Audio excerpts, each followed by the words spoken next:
Olá! A medida provisória 746, que prevê a reforma do ensino médio, flexibiliza os currículos e amplia progressivamente a jornada escolar das atuais 800 horas para 1.400 horas.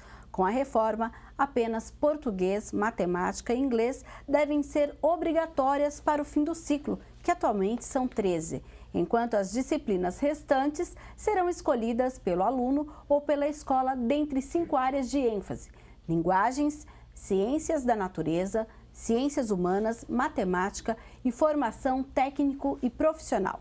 A proposta vem gerando críticas e protestos, sobretudo no meio estudantil, com ocupação de escolas, o que aconteceu também em várias cidades da nossa região.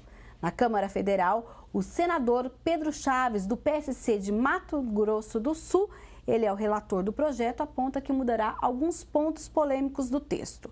A proposta, de autoria do Poder Executivo, recebeu 568 emendas dos parlamentares, inclusive foi aberta uma consulta pública para a participação colaborativa da sociedade. E o Questão de Ordem de hoje discute a reforma do ensino médio com a cientista social e assessora técnica do Compromisso Campinas pela Educação, Thaís Esperanza Rigueto, e também com os vereadores Campos Filho, do Democratas, e Gustavo Peta, do PCdoB.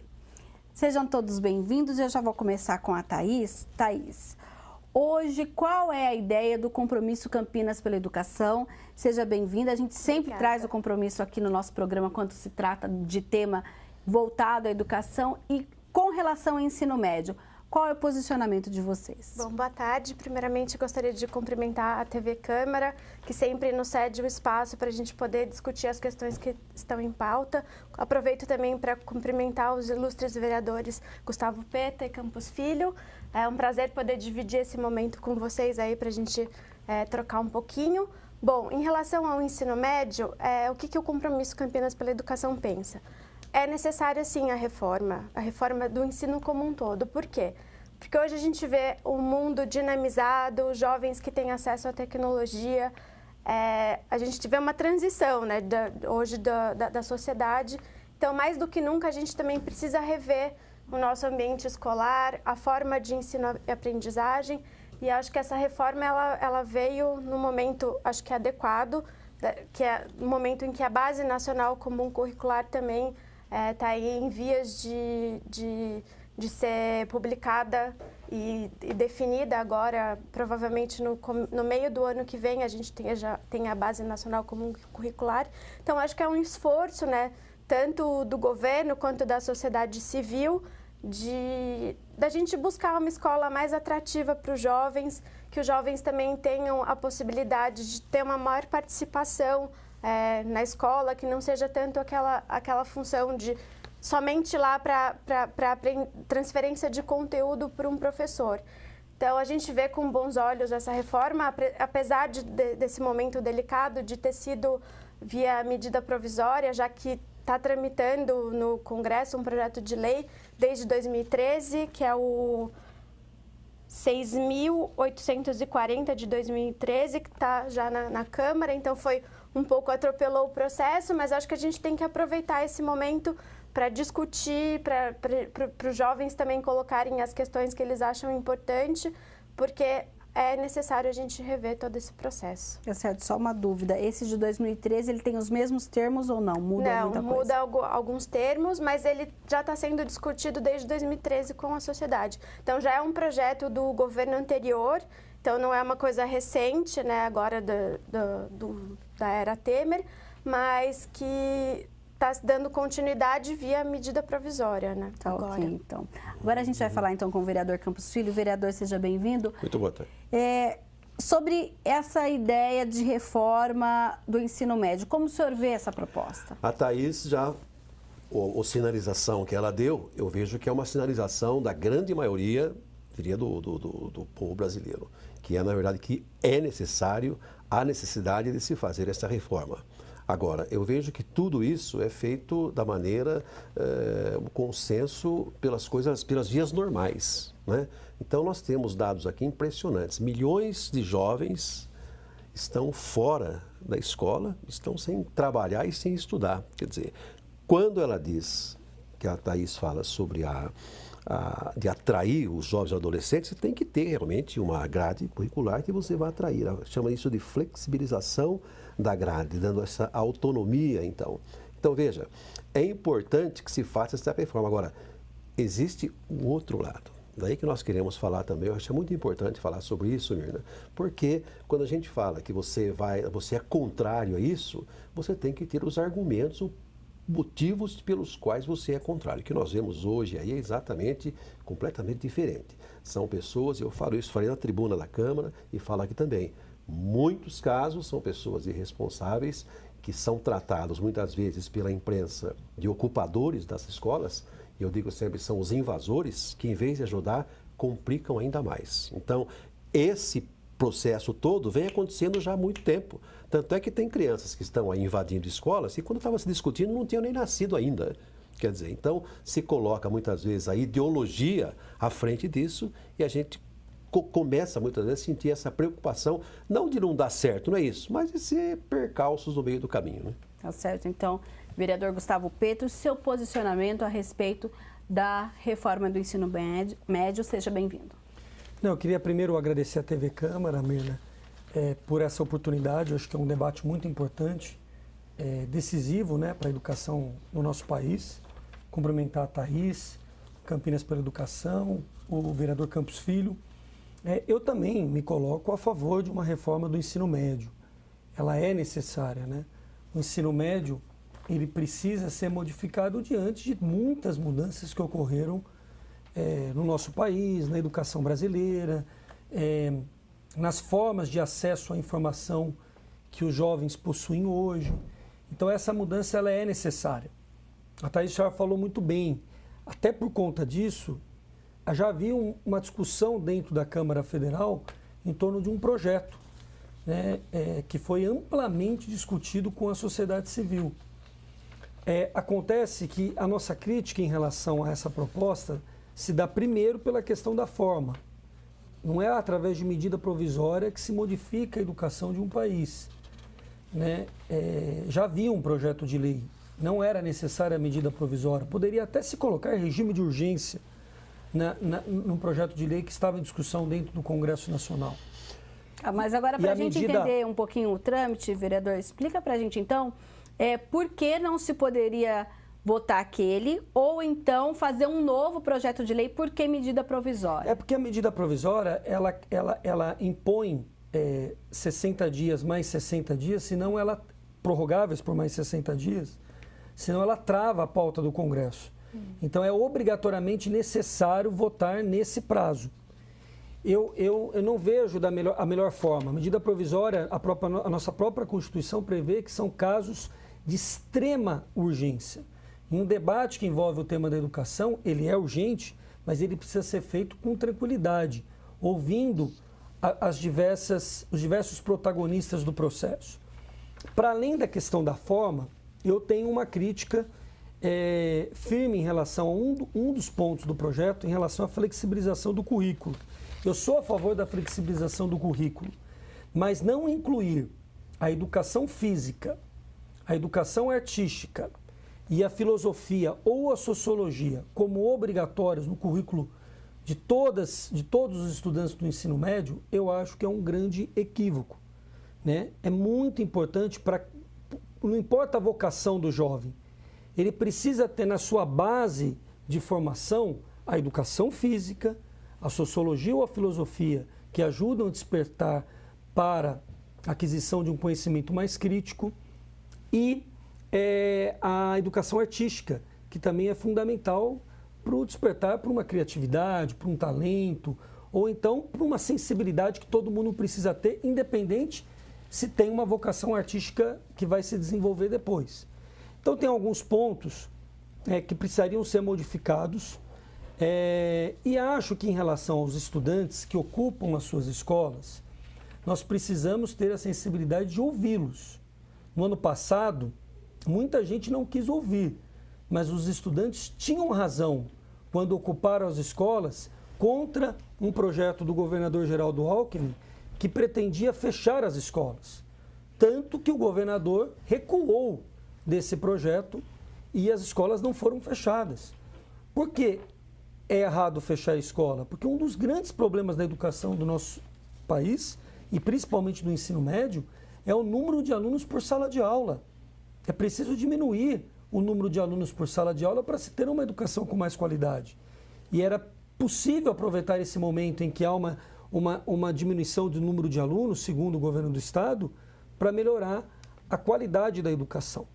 Então, eu acho que nós não devemos olhar os estudantes que ocupam as suas escolas como criminosos. Nós devemos olhar como jovens que possuem direitos e que devem ser ouvidos, né? Até porque eles estão enfrentando ali a realidade do dia a dia de ter uma escola sem a qualidade, com professor desmotivado e com diversas dificuldades que eles possuem no seu cotidiano. Sim, agora, Thaís, quando a gente fala de um dos pontos mais polêmicos dessa proposta é a questão das horas, das 800 horas atuais para até 1.400. Inclusive, a proposta do senador, ele fala agora em 1.000 horas. Ele não está falando, ele pretende, o relator já posicionou que vai apresentar esse texto. Essa questão de horas, qual a importância de se falar dessas 800 para 1.000 ou 1.400 horas? Tá. Acho que vou pegar um gancho da questão da carga horária, porque é importante a gente ver em outros países, como Estados Unidos, países da Europa, em que a criança e o adolescente eles passam um maior número de tempo na escola até para poder ter uma formação mais ampla, né? Só que a gente também, eu acho que é super importante, seria o ideal mesmo até para a questão do profissionalizante, para ele poder ter a base comum, né, de matemática, português e língua inglesa, além dessas 3 disciplinas, as de opção ou a formação profissional. Mas o que eu vejo, assim, que a grande desafio do Brasil é a questão da formação dos professores e a quantidade de professores aptos que a gente tem no nosso país. Hoje a gente está sofrendo um possível apagão, em vias de sofrer um apagão dos profissionais habilitados, porque a licenciatura hoje ela não é um curso que atrai os jovens, por quê? Pela questão da remuneração, pelo não reconhecimento do mercado. Então, a gente tem um projeto de lei que prevê o aumento das horas, mas a grande preocupação é assim, como que a gente vai conseguir dar essas horas com qualidade para os alunos, né? E aí tem uma da parte da lei que eles colocam que algumas disciplinas vão poder ser assumidas por profissionais de notório saber. Então, quer dizer, aquele engenheiro que tem um bom domínio de alguma da sua matéria, ele vai poder dar aula nas escolas públicas, né? E aí a grande questão fica que hoje, mesmo nas principais universidades, a formação do professor ela é falha. Por quê? Porque muitas vezes fica no plano da teoria, não se tem tantas horas práticas, então geralmente a gente tem um professor que ele não tem o domínio da docência. Então, como que fica esse aumento de horas com esse profissional de notório saber ou com esses profissionais hoje que estão no mercado, mas que também não dominam a licenciatura que eles têm que ministrar. Então, eu acho que isso é um grande desafio para o Brasil, assim, da gente também defender uma bandeira de olhar para a formação profissional desses professores, olhar para o reconhecimento, porque acho que a gente só vai conseguir avançar tanto nessa reforma como em outras questões se a gente olhar para a formação do professor. Então, acho que esse é um ponto bem importante para se discutir na reforma. Eu acho também que esse é um ponto importante e que já ficou mostrado que existem vantagens, as evidências mostram as vantagens da expansão das horas, né? Agora, existe todo um projeto que tem que ser desenvolvido, que requer um projeto pedagógico para que não tenha problema lá na frente. Mas fica provado que essa expansão ela é altamente benéfica. Sim. Agora, quando a gente fala dessa expansão hoje, se o aluno, aí fica uma pergunta bem leiga mesmo, se o aluno já não sente atração em ir na escola para cumprir essas 800 horas, que tipo de atrativo hoje seria ideal para que ele vá na escola para cumprir essas 1.000 ou 1.400? Sim, quando a gente olha nas experiências de outros países que têm sucesso, ou até mesmo você pegar colégios particulares hoje que têm bom desempenho nas avaliações, eles trabalham muito por projeto. Então, o aluno tem a experiência de fazer uma proposição ou ter uma dúvida e pensar e criar junto com o professor como mediador e orientador do conteúdo. E a gente também tem hoje as experiências que eles chamam makers, que a gente tem, algumas escolas têm os que eles chamam de Fab Labs, são laboratórios em que os alunos podem ir lá e ver a ciência na prática, a biologia na prática, ou mesmo desenvolver projetos. E as pessoas às vezes acham que essas experiências makers e tal precisa de muito recurso. Não. Basta você desenvolver um projeto que consiga tirar da parte do ideal para o concreto. A hora que você consegue passar para o concreto, você facilita o aprendizado do aluno. Sim, agora, vereador, o senhor falou sobre as disciplinas, inclusive o relator Pedro Chaves, ele, na verdade, ele vai tentar ir, de certa forma, de fazer de uma forma em que todas as instituições ofereçam, por exemplo, artes e educação física, e aí o aluno escolhe se ele quer cursar ou não. O senhor acha que isso é uma saída ou isso não vai resolver? Não, isso diminui o problema, mas eu considero que pelo menos essas 3 disciplinas que ficaram excluídas deveriam estar entre as obrigatórias.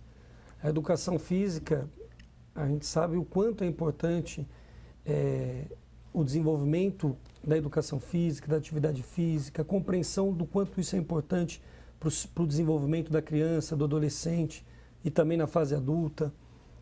A educação artística e também a filosofia ou a sociologia. Porque nós precisamos, o mercado muitas vezes olha a escola sempre pensando na formação de uma mão de obra qualificada. Nós não podemos tirar da escola esse objetivo, mas nós não podemos excluir a obrigação da escola também dar ao seu estudante uma formação mais crítica, mais humana, e essas matérias são fundamentais para isso. Então, essa é uma crítica em relação à questão da carga horária. Eu sou a favor da extensão para a educação integral, mas concordando plenamente com a preocupação que a Thaís já trouxe, que é em relação ao conteúdo, à formação dos professores, a motivação e a valorização dos professores, a utilização de metodologias e de projetos pedagógicos que aproximem mais as disciplinas da realidade da criança, do adolescente, né? A conexão com os novos meios de acesso à informação que esses adolescentes já possuem. Né? A gente não pode abrir mão disso. Então, tudo isso tem que ser levado em conta para a escola ser realmente atraente. Né? Então, um desafio enorme que nós teremos pela frente. Então, talvez, em relação mesmo à carga horária, você ter uma flexibilidade e você ter um momento de transição seja necessário. Sim, mas aí eu pergunto porque senão vira uma lei também que depois não é respeitada de fato. Aí eu pergunto para os 3. No Brasil, a gente tem uma grande quantidade de jovens, inclusive a gente tem aí a lei do menor aprendiz, do jovem aprendiz, que cursa o ensino médio e trabalha no contraturno. Né? Essa questão de ampliar a carga horária também não vai, de certa forma, ter um efeito sobre projetos como esse? Eu acho que, na verdade, isso que é um ponto para ser levantado, para ser questionado, mas eles têm a opção também, na hora que você lê a medida provisória, a opção também de escolher não só cursar aquelas disciplinas obrigatórias e ficar com uma carga horária reduzida. Pelo que eu entendi, a carga horária maior seria se ele fosse fazer as disciplinas obrigatórias, mais a complementação profissionalizante.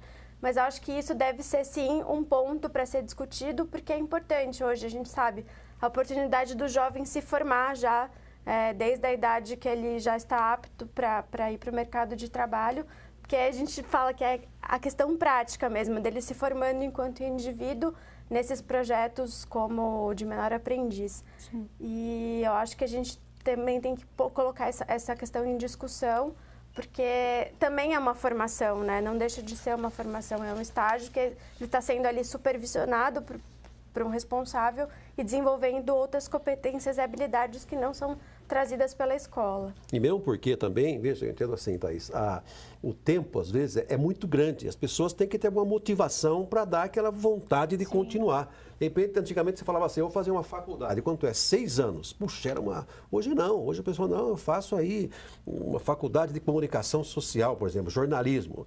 Faz 2 anos e 2 na prática. Então, hoje tem que se equacionar também, Petra. Não sei se você concorda com isso, porque senão fica aquele tempo enorme e vai e a pessoa não aguenta. Não tem como se locomover, problema da mobilidade urbana e tal. Então, já dando alguma formação para a pessoa se sentir mais motivada, que isso tem que entrar na discussão. E a questão dos custos? Em relação, Mina, essa questão do jovem aprendiz, eu acho que um mecanismo, eu não sei se é possível, ou se o projeto contempla, ou se o relator vai levar em consideração, mas seria você, na própria carga horária, permitir que uma parte dela, na flexibilidade que tem das escolhas dos alunos, seja utilizada para o também processo. É colocado como tem de estágios práticos, né, de desenvolvimento. O processo de aprendizagem via jovem aprendiz. Mas acho que ele pressupõe, acho que parcerias com empresas também para, principalmente na parte do ensino profissionalizante, que o jovem tenha momentos em empresas, em projetos para que ele desenvolva também a parte prática. Eu acho que é bem importante eles terem contemplado na lei a questão do ensino profissionalizante, porque hoje a gente está tendo uma mudança brusca aí no mundo do trabalho. As profissões que antes tem profissões que estão sendo extintas e profissões que estão sendo criadas devido às novas demandas aí da vida. Então, o ensino profissionalizante ele é bem importante, porque não tem espaço para todo mundo que tem curso superior. Então, aquele jovem que ele pode tentar desenvolver outras habilidades que ele não vai precisar passar 4, 5 anos no curso superior e já sair do ensino médio com uma profissão. E aí ele tendo afinidade, querendo se aprimorar, ele pode ingressar na universidade. Porque os números mostram também hoje que a faculdade está formando centenas e milhares de desempregados. Se você parar aí no pedágio da Mogi Mirim ali, você vê as pessoas que estão cobrando pedágio são economistas, pessoas que fizeram economia e tal. Então, é isso que é a rapidez, né? Para que você possa desempenhar alguma coisa. Eu acho que todo mundo deve ter oportunidade de escolha, assim. Acho que a oportunidade tem que ser dada igualmente para todos. Mas é importante no ensino médio, não só aquelas escolas como a gente tem aqui, o Cutuca, o ETEC, mas que a própria ensino regular também possa proporcionar uma formação técnica para esse jovem. E dá à pessoa que também autoestima, porque você estudar e de repente está estudando, mas paralelo a isso, eu sou formado em cuidar da iluminação, coisa assim, técnica, alguma coisa, assim já dá uma motivação a mais, uma autoestima, porque acabou, hoje não tem mais tempo para isso. Eu acho que faculdade, 4 anos, custo, entra tudo isso, né? Mobilidade, como é que você vai fazer? Então, alguma coisa que a pessoa se identifica mais e ganha muitas vezes profissionalmente, muito mais do que... Tá certo. Então, nós vamos para um breve intervalo e já a gente vai voltar falando sobre já que a gente falou nesse primeiro momento de algumas escolas ocupadas no sentido de mobilização, de participação, a própria Câmara Federal abriu uma consulta pública para o texto sobre reforma do ensino médio, em que qualquer cidadão pode participar. A gente vai falar sobre essas diversas formas de participar dessa discussão neste momento. A gente volta já, não saia daí.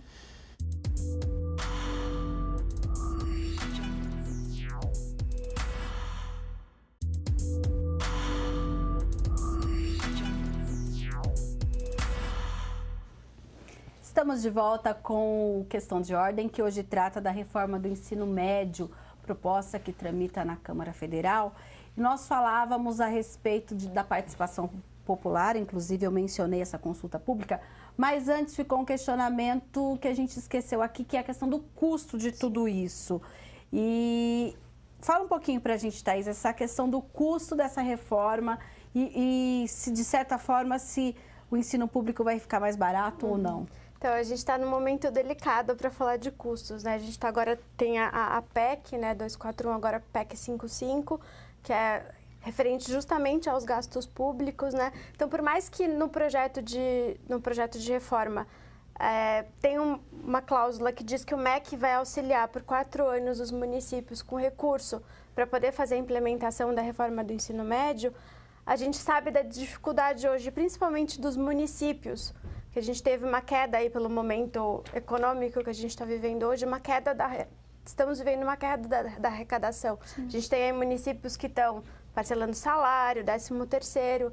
Então, essa questão dos custos, ela é bem delicada, porque a gente precisa, como a gente vai aumentar a carga horária, aumentar o número de professores, instantaneamente a gente aumenta os custos, né? Então, essa é uma questão importante, de onde virão os recursos, né? Porque a gente tem aí também, em conjunto com a PEC, com a reforma, o Plano Nacional e o Plano Municipal de Educação, né? Que também são planos que pressupõem reformas e a melhora do ensino, tanto no país como nos municípios.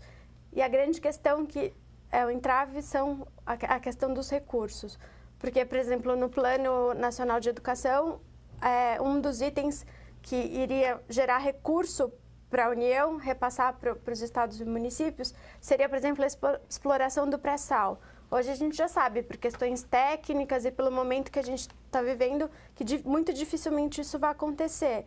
Então, a gente tem aí um comprometimento de recursos para serem passados para questões básicas como educação e saúde.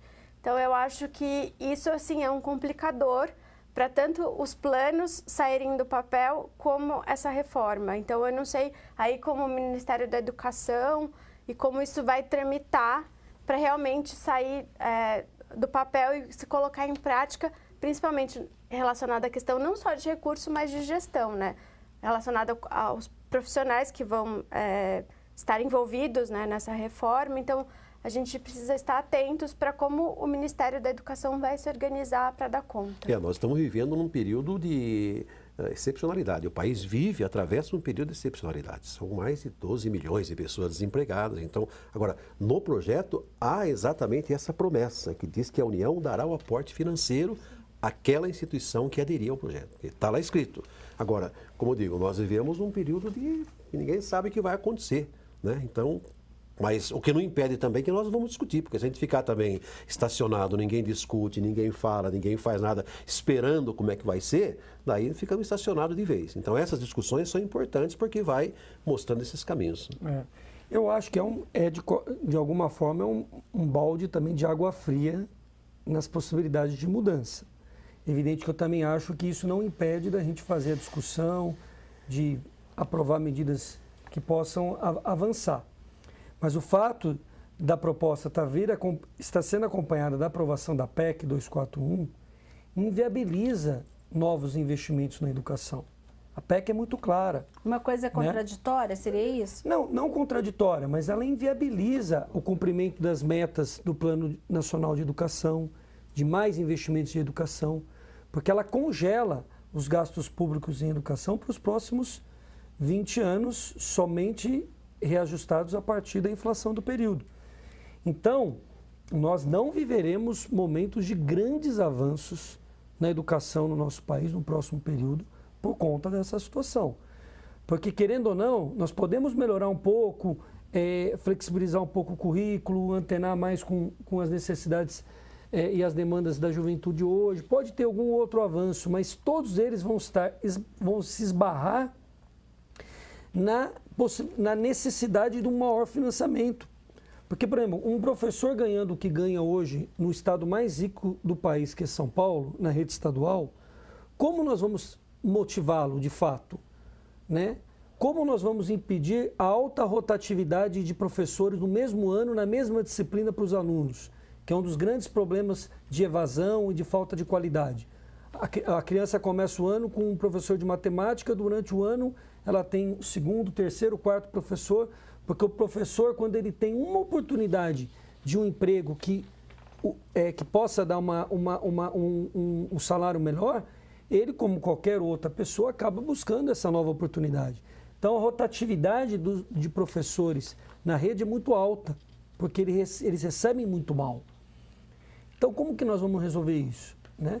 Então, é evidente que nós precisamos discutir, debater, mas o período não nos dá muita expectativa e esperança de mudanças, porque não haverão mais recursos e a educação precisa de mais recursos para poder dar esse salto.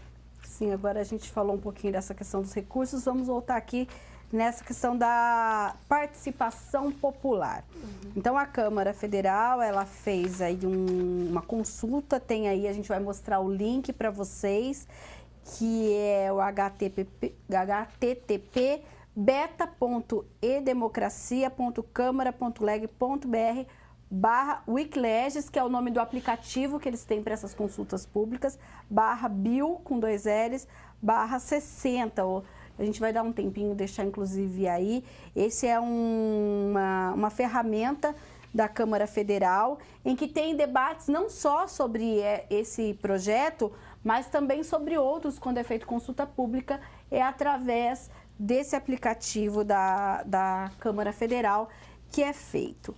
Aí eu pergunto, essa questão de, inclusive eu entrei e pesquisei, cada ponto da reforma, você tem como, por exemplo, um texto que fala sobre as horas. Eu tenho como comentar especificamente sobre aquele parágrafo. Então, as pessoas podem dar opinião ou pedir alguma coisa. E como eles vão fazer, segundo aqui dados da Câmara Federal, o objetivo é ampliar o debate sobre o tema, considerado polêmico. O assunto vem sendo debatido há bastante tempo e os interessados, eles podem apoiar ou não a íntegra do texto original ou cada parágrafo, além de contribuições inseridas por outros participantes. Os internautas também podem fazer uma nova sugestão de texto para artigos ou incisos da lei e comentar as propostas incluídas. Aí eu volto lá atrás no primeiro bloco. Esta é uma importante forma de participação popular e qual é a questão do peso de uma participação como essa e a participação, por exemplo, numa ocupação de uma escola, vereador? Olha, eu acho o seguinte, Miriam, acho que o Congresso, a Câmara, até está tentando, dentro do limite que ela pode, porque ela tem prazo para votar, criar... Essa participação até dia 25 de novembro, até dia 30 o relatório tem que estar pronto. Isso. Sim. Dentro desse limite imposto pela legislação de medida provisória, ela está tentando criar mecanismos para estimular a participação, a consulta. Eu acho isso positivo. Mas eu acho que isso não retira a crítica que é feita por muitos educadores, não só estudantes, né? Movimentos da educação, de que já havia um processo de discussão dentro do Congresso, não precisava de uma medida provisória. Se o governo novo entendeu que era necessário ter mais agilidade, poderia dar regime de urgência, não travaria o debate. Aquele de 2013, né? É de autoria do próprio governo ou não? É do deputado Wilson Filho, não, Ele da presidência pensado, do Reginaldo Lopes, do PT de Minas Gerais, e relatoria do deputado Wilson Filho, do PTB da Paraíba. Ele foi apensado a vários outros projetos, teve uma comissão especial para discutir esse projeto dentro da Câmara, porque há um certo consenso nacional, apesar de divergências no conteúdo, da necessidade da reforma do ensino médio. Sim. Agora, o que eu acho que isso não diz... Isso reforça ainda mais a legitimidade do movimento dos estudantes. É evidente que movimentos que paralisam uma rua por conta de um protesto, ou uma determinada greve, ou até uma ocupação, ela causa algum incômodo, ela gera algum conflito. Agora, do ponto de vista histórico, como nós devemos observar? Quantas conquistas que nós temos hoje, que muitas vezes nós nem sabemos como essas conquistas surgiram, foram frutos de movimentos como esses, né? A conquista do 13º salário, a conquista do seguro-desemprego, ou eu poderia falar de outras. Eu aqui mesmo em Campinas, os estudantes hoje em Campinas têm o direito, os secundaristas, a 60% de desconto no passe escolar. Eles já nascem com esse direito, né? Mas não é natural o direito. O direito foi fruto do quê? De muitas manifestações, passeatas, reivindicações, negociação, diálogo, junto com o poder público municipal. Na época, o prefeito era o Francisco Amaral. Eu estava lá na União Campineira dos Estudantes. Então, historicamente, conquistas também acontecem com movimentos que geram incômodo. Isso é, inclusive, uma forma para chamar a atenção da sociedade Nós temos o impedimento do fechamento das escolas. Foi através de um movimento que gerou um incômodo. Então, a nossa Constituição preserva esse direito. Se há um incômodo e um outro princípio também que se entra em conflito com ele, do ponto de vista constitucional, quem deve ser chamado para dizer se pode ou não ficar é o Poder Judiciário. Então, qual que é a minha discordância do que está acontecendo em São Paulo? A Polícia Militar está entrando dentro das escolas sem mandato judicial. Ela não tem o direito de fazer isso. O Poder Judiciário deve ser provocado. Se o juiz entender que há algum abuso, alguma depredação do patrimônio público, algum problema naquela ocupação ou em qualquer outra manifestação, ele dá o mandato judicial e aí os estudantes ou quem quer que seja são obrigados a respeitar, porque nós estamos num Estado democrático de direito, todo mundo tem que respeitar a ordem de juiz. Ponto. Sim. Então essa é a visão que eu tenho sobre essas ocupações, por isso que eu considero que elas são legítimas e nós precisamos ouvir os estudantes das suas preocupações e reivindicações. É que na última semana a gente teve aqui na Câmara Municipal um requerimento de autoria do vereador Campos Filho, que inclusive foi aprovado apenas com voto contrário dos vereadores, do senhor, né? Do vereador Pedro Tourinho, Paulo Búfalo e Carlão do PT, que o vereador Ângelo estava ausente nessas reuniões. E ele, naquele momento, esse requerimento diz o seguinte: requer voto de congratulações ao comando da Polícia Militar, na pessoa do delegado titular da 2ª Delegacia Seccional de Campinas, José Henrique Ventura, pela serenidade na reintegração de posse das escolas estaduais situadas na cidade de Campinas. Vereador Campos, a gente acaba de ouvir, então, essa afirmação do vereador Gustavo falando da legitimidade, de não ter essa autorização do juiz para tirar essas crianças. Não precisa. Não precisa. Já está aprovado, porque isso aí não é ocupação, isso é invasão. Se alguém invade a sua casa, é uma propriedade privada sua. Aí está havendo uma invasão do município, ou seja, um prédio público. Agora, o que nós fizemos foi, pedagogicamente conduzindo, foi o seguinte: nós parabenizamos porque há um anseio da população contra esse tipo de ação. Nós vimos aqui um absurdo, chegamos ao absurdo durante as eleições de segundo turno, pessoas irresponsáveis, no Paraná, alguns estados invadiram. Hoje, o erário público vai ter que pagar 19, 20 milhões de reais para fazer outra eleição. Quem paga? Devido a essa irresponsabilidade. Então, nós fizemos assim. Por quê? Porque nós entendemos que, como disse o Peta, tem todo um processo de direito, o juiz tem que autorizar, mas também existe o direito das outras pessoas. O meu direito vai até onde começa o direito. Eu não tenho, por exemplo, eu posso não estar contente com uma determinada coisa, mas não me dá o direito de reunir 10, 20 gato pingado e parar Francisco Glicério. Não posso. Quer dizer, então, tudo isso é respeito à democracia. Então, a polícia de Campinas, ela deu o exemplo, foi exemplar. Foi lá e retirou. Agora, o pessoal às vezes age demais, não, vai lá, até arrumar o juiz, até sair, a ordem de até... Não há necessidade. Invadiu, ela tira, porque eles são invasores. E dou um recado às mães e aos pais, hein? Essas crianças estão correndo perigo. Teve até um assassinato lá em Curitiba, em que alguns jovens estavam no meio e um acabou discutindo por causa de droga e um acabou matando o outro. Essas crianças que estão invadindo, elas estão correndo risco. Agora, por que não, em vez de invadir, ficar na frente da escola ali reclamando os seus direitos? Então, o que eu acho é que está havendo uma deturpação. São partidos que estão enfonhados aí. Você disse bem, quem votou contra? O PETA. Que partido que ele é? Partido Comunista do Brasil. Mas aí entra a questão partidária ou a questão... Ideológica? Ou Nossa a questão... Senhora! Do assunto, o vereador Peta. Não, a pessoa se aproveita disso. É que eu acho assim, ligado? Os alunos, eles não são invasores, eles estudam nessas escolas. A escola também pertence a eles. E nesse momento, eles estão ocupando para defender a escola. E nesse momento, que eles acreditam que seja falam melhor sobre o ensino médio? Não, eles questionam a forma, principalmente a forma do como foi feita a proposta de reforma, sim, através de medida provisória, e algumas questões de conteúdo.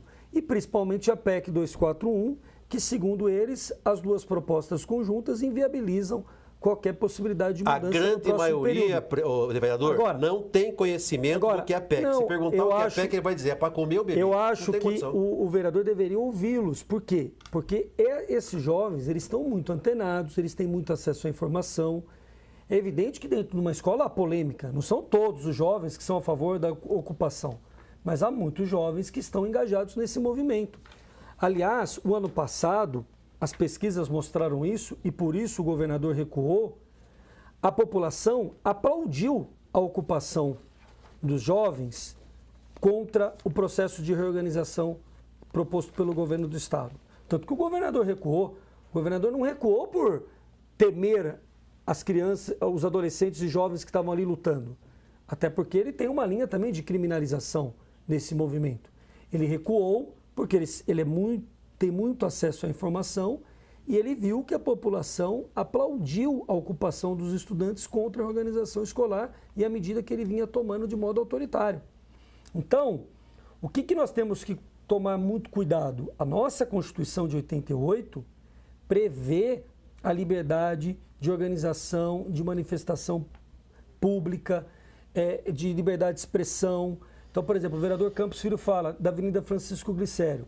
Se tiver um movimento com legitimidade, com uma bandeira política, uma reivindicação, eles têm sim o direito de fazer a sua reivindicação. Prejudicar milhares de pessoas devido àquele grupo de pessoas. Evidente que tem. É o direito de liberdade política. Não, mas a Constituição prevê, tanto que se alguém fizer uma manifestação hoje na Avenida Francisco Glicério, a polícia não tem o direito de ir lá e tirar. A polícia pode até orientar para que se ocupe só uma faixa, para permitir que haja menos transtorno para quem está andando de carro, mas retirar e impedir que a manifestação ocorra, isso a polícia não pode fazer. Como, na minha visão também, a polícia pode sim entrar dentro da escola e reintegrar a posse com medida judicial. Não de maneira arbitrária sem medida judicial. Aquilo que eu disse, quando há princípios constitucionais que se chocam, eu não tenho o direito de dizer que o meu princípio é mais importante que o princípio do outro. A polícia não tem direito de decidir sobre isso. Existe um poder instituído para isso, que é o Poder Judiciário. Nem eu, como vereador, posso dizer pode ou não pode. A polícia também não pode. O prefeito não pode. Quem pode é o Poder Judiciário. Se provoca o Poder Judiciário, o juiz vai decidir. Não, está ocorrendo abuso. Retirem aqueles jovens dali porque há um abuso em relação à liberdade de manifestação. Ele tem o direito. Ele é Poder Judiciário. A polícia não é Poder Judiciário. Agora, tem um poder mais forte aí, vereador, que eu acho que é o poder do bom senso e o poder da educação. Ou seja, se nós fizermos hoje um levantamento nas escolas, a grande maioria é contrário a esse tipo de ação desses menores que acabam invadindo as escolas. É só você fazer um levantamento e você vê. As pessoas que não aderiram a isso, elas são completamente contrárias, é a grande maioria. Então, uma pequena minoria em detrimento de uma grande maioria que quer estudar e quer ter aula. Quer dizer, eu não estou contente com a televisão. Eu venho aqui e invado aqui. Não é assim, as coisas não são assim. Você disse bem, na época da sua juventude, quando o senhor participava, era conversa, era diálogo, era entendimento. Quer dizer, então não se pode avalizar esse tipo de coisa. Tanto é que nessa manifestação que eu fiz, eu coloquei aqui, o Estado tem sim que tolerar, permitir conviver com a livre manifestação do pensamento, com a liberdade de expressão e todos os instrumentos democráticos da liberdade. Mas deve também, vejam só, preservar a primazia do interesse público. Eu não tenho nada a ver com isso aí, como é que eu estou sendo prejudicado? Eu quero ter aula, e daí? Com quem que eu vou reclamar? Vou com o juiz? Ô juiz, senhor, eu quero ter aula, a maioria quer ter aula. Quer dizer, então não é assim, as coisas não são assim. Mas, vereador Campos Filho, os alunos que estão lá, no entendimento deles... Da minoria. Eles estão lutando para melhorar a situação da escola. Mas a minoria que entende isso. Eles pensam que dessa forma, eles estão colaborando com mudanças que podem ocorrer na escola deles. Eles imaginam, a minoria. É o entendimento deles. O entendimento de um outro determinado número de alunos ou pais de alunos pode ser conflitante com esse. Quem resolve essa questão se há um conflito de interesses legítimos? Não é a Polícia Militar. Vereador, o senhor acredita, os dois vereadores acreditam, a gente está falando aí um pouquinho de prazos, medida provisória tem prazo para ser votada, inclusive ela caso ela não seja votada, ela trava toda a pauta lá do Congresso, mas nesse momento há uma expectativa de que novos movimentos aconteçam até a votação final dessa matéria referente ao à reforma do ensino médio? Eu acho que o fato de ter sido feito via medida provisória acaba acirrando mais os ânimos, as discussões, mas, de qualquer forma, a tendência, analisando politicamente, é que o projeto seja, sim, aprovado nesse prazo, até porque o governo tem muita força dentro do Congresso Nacional. Eu acho que há um conjunto de emendas que estão sendo feitas que podem diminuir os equívocos que eu considero que o projeto possui. Então, acho que esse vai ser o embate nesses próximos dias, né? Inclusive com emendas da oposição. Com certeza. Acho que ali dentro do Congresso vai haver um grande embate, uma grande discussão. E a gente espera que algumas medidas que foram colocadas aqui possam ser modificadas para que a gente não tenha tanto prejuízo para o próximo período. Vereador Campos Filho. Exatamente. Olha, eu vejo assim, ó, que nós estamos vivendo, volto a dizer, de caráter excepcional, excepcionalidade. São medidas que são tomadas. Talvez em outro momento não seria necessidade dessa medida ser tomada. Então a gente percebe que tem que ser tomada a toque de caixa, a coisa tem que caminhar e estamos se colocando de maneira mais clara possível. É lógico que há esse desconforto. Poxa vida, poderia discutir mais, poderia ter feito isso, aquilo. Mas os problemas são tão emergentes, são tão imediatos, que a gente está vivendo num país que fala, puxa vida, ou faz ou... Sabe? Thaís, a gente tem aí um prazo para votação e caso seja aprovado, que até os vereadores já colocaram que é uma tendência, isso passa a valer a partir de quando? E depois dessa aprovação, como que você acredita que as escolas devem se adequar a essa nova realidade? Eu acho que a gente vai ter que ver como vai ficar o texto final e aí sim ir para os municípios para ver a realidade de cada município e cada município se adequar dentro da sua realidade ao que está proposto em lei, né? A gente aqui em Campinas, as escolas do município são do ensino fundamental, as estaduais, mas tem algum município que também tem estadual? Ou não? O estadual é tudo só do estado mesmo? Não tem estadual, não, desculpa, do ensino médio é tudo só do estado e a ensino fundamental municipal? Sim, a maioria das escolas de ensino médio são da rede estadual. Então esse dinheiro teria que ir para os governos? Sim, para os governos estaduais. Sim. Então a gente tem no plano, né, os recursos, mas como eu te disse, a gente tem que ver também como vai ficar a conjuntura nacional, que vai implicar diretamente nas conjunturas estaduais, consequentemente municipais. E vai mudar a vida de quem já está no ensino médio ou não? Vai ter uma certa data, a partir de quem entrar no ensino médio, existe Então, isso? acho que a lei entra em vigor, acho que a partir de 2017, acho que tem um prazo acho que de 4 ou 5 anos para adequação. Porque, claro, não é uma adequação de uma estrutura toda que tem que ser mudada aos poucos.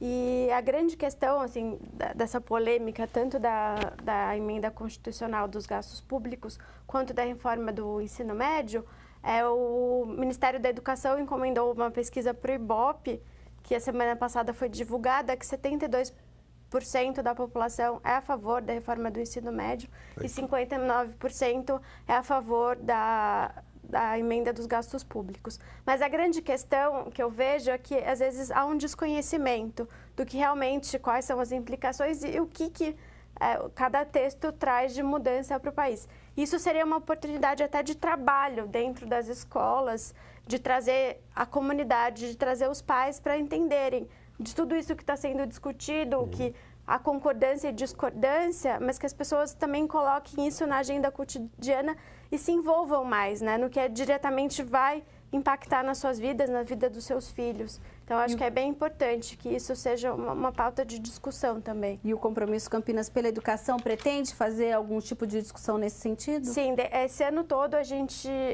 teve como tema norteador, tanto da Semana da Educação quanto dos encontros mensais, o Plano Municipal de Educação. Aproveito até para fazer o convite agora no dia 24 de novembro, na quinta-feira da semana que vem, às 19 horas, a gente tem o último encontro mensal, que vai trazer o professor Francisco Soares, mais conhecido como Chico Soares, que foi ex-presidente do INEP.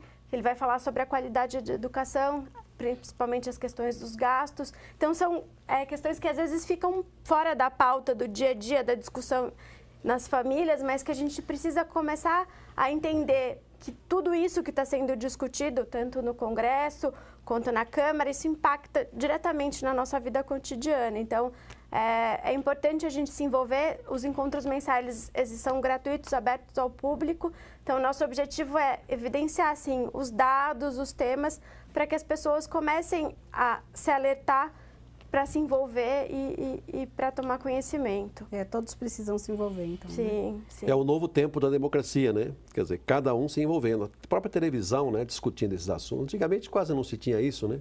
Sim. Hoje o Peta, como deputado federal que for, ele sabe. Ele votou lá em Brasília, o cara está sabendo lá não sei onde, para quem ele votou, como ele votou. Quer dizer, isso é fantástico, isso é democracia. Mas é um país que tem uma democracia ainda jovem. Então agora que as pessoas estão começando a atentar para esses detalhes. Isso é muito bom, né, Peta?